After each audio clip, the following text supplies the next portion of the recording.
Previously on Abrigening. The nice man. He's very easy to shame. Do be careful with that. He's haunted by the idea of Men fucking the decomposing corpses of 4-year-old boys while eating them. Just something that I've noticed about men is that they can focus really well. revolting and humiliating for women. Oh my fucking god! You aggro! Dude! It's weird how men are different, isn't it? Yes, it is. This one is by Sexist Society, and it is what nice women don't say to nice men. Theirs was a story of repression, whereas this is a story of control. I'm sure this is going to be lovely.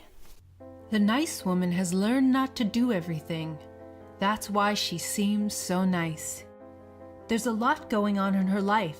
Elaborate curly cues and abstract images of flora that she's not quite allowed to experience. I was about to comment on how absurd that sounds, that you're not allowed to experience something. I mean, how do you ban someone from experiencing something? But then I remembered drugs. The government decides which stimulants and which depressants and which painkillers and which psychedelics we are allowed to experience. She'd rather be virtuous than self-indulgent, and she feels, probably quite rightly, that she can't simultaneously be both. I'm sure that you can strike a balance and still be virtuous. It seems like this is quite the dichotomy here, but... And incidentally, what are the virtues that women are expected to embody? I mean, outside of feminists saying that women are expected to embody these virtues, I can't think of any. Because I can't think of any virtue that a woman has to embody to no longer be called a woman. Well, real woman is often used as a euphemism for fat chick. By fat chick. You know, just like real man is often used as a euphemism for strong man. To be a real man, you need to exercise.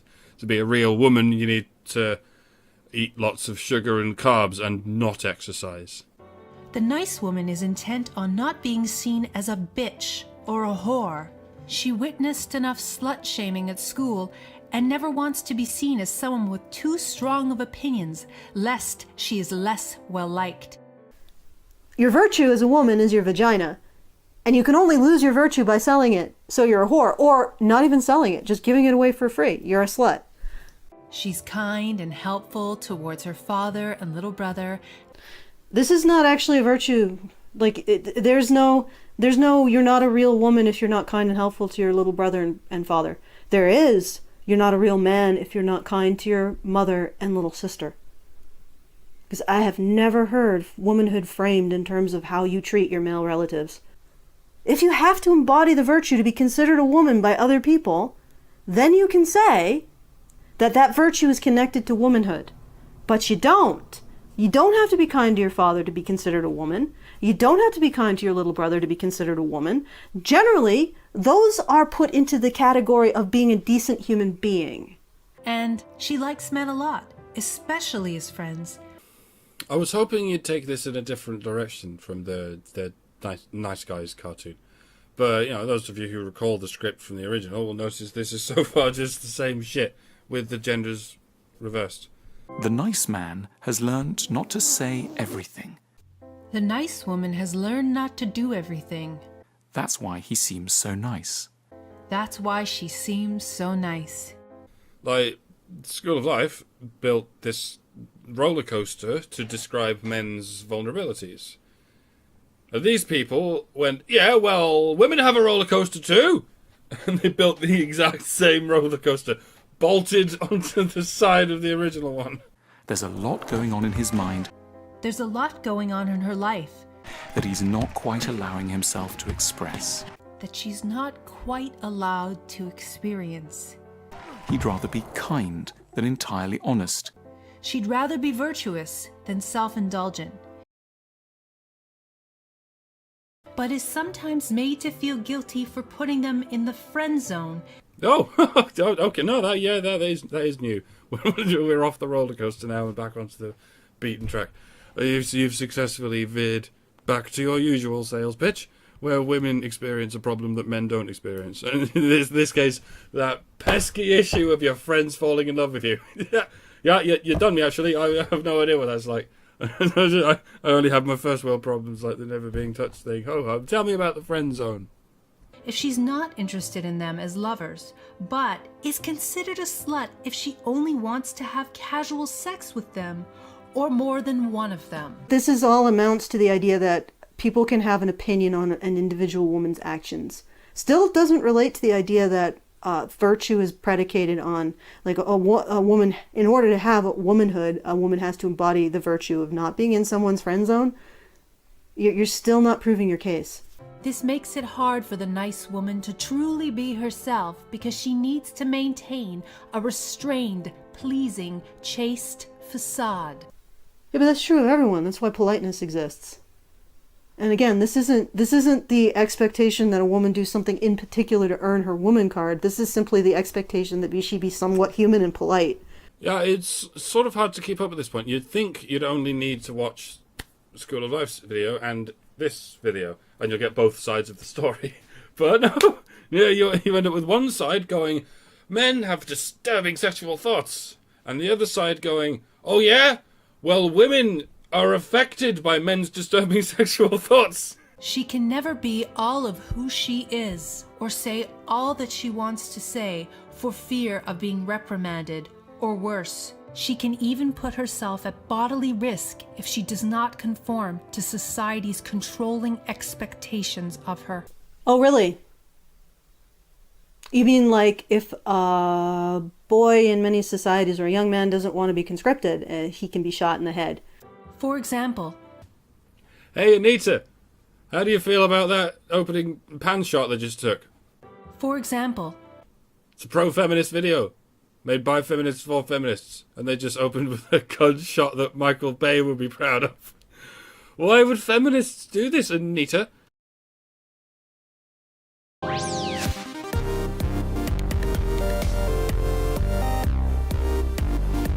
Why would they objectify this poor woman with his gratuitous camera work? For example, if a woman is at a restaurant with a man and he's explaining what's happening at his job, half of the woman's attention will be focused on who is judging her. Who's judging her? Obviously not the man. He's trying to talk to her. But do watch out for the feminist with the camera. She's only interested in upskirt shots. For her appearance, or who could possibly predate on her for looking too appealing. These aren't just first world problems. These are paranoid narcissist problems. Who could possibly predate on her for looking too appealing. They say men think of sex every 7 seconds, but as you're now hearing, admitted in all its glory, women imagine being sexually desired 15 times a second. Apparently they never stop scanning the environment for any men or chimps or children who might want to rape them out of sheer powerlessness before their radiant sexual energy. This duality informs her opinions on pornography, for instance, because she knows the harm of being viewed only as a beautiful object, yet the dangers of acting as an empowered sexual subject. What are the dangers of being viewed as a beautiful object? You get more money? You're more likely to be believed when you're sexually abused? Like, seriously. Beautiful women are across the board benefited. I mean, it could be argued that men don't have this issue as much because men aren't considered to be as attractive as women. After all, according to the way women rate attractiveness, about 70% of men are below average. The nice woman is deferential, submissive, and deeply secretive about her feminist sympathies. And yet, Deeply secretive about your feminist sympathies. Oh, please don't take that persecution complex on yourself. You know what really irks me? Is you completely miss the big one that women are expected to be. Victims. Damsels. And yet, in her fantasy life, she loves the idea of taking control of her own existence. Expressing her opinions and having the types of relationships she both wants. Seriously. Okay, newsflash. Newsflash, my friend. Apparently you've never figured this out. You can. at any point take control of your life. The presumption of this is that you need a man's permission to do so, or a man has to engage in XYZ behaviors before you can take... That's bullshit. Just take control of your life. In fact, you should take control of your life. You are a piss-stained coward if you don't. If you don't take control of your life, lady, if you don't stop with this bullshit about how men control you somehow through their fucking fucking holographic masculine man rays, if you don't stop that, you're a fucking weenus and you don't get your woman card anymore. She is quietly sad about the gap between her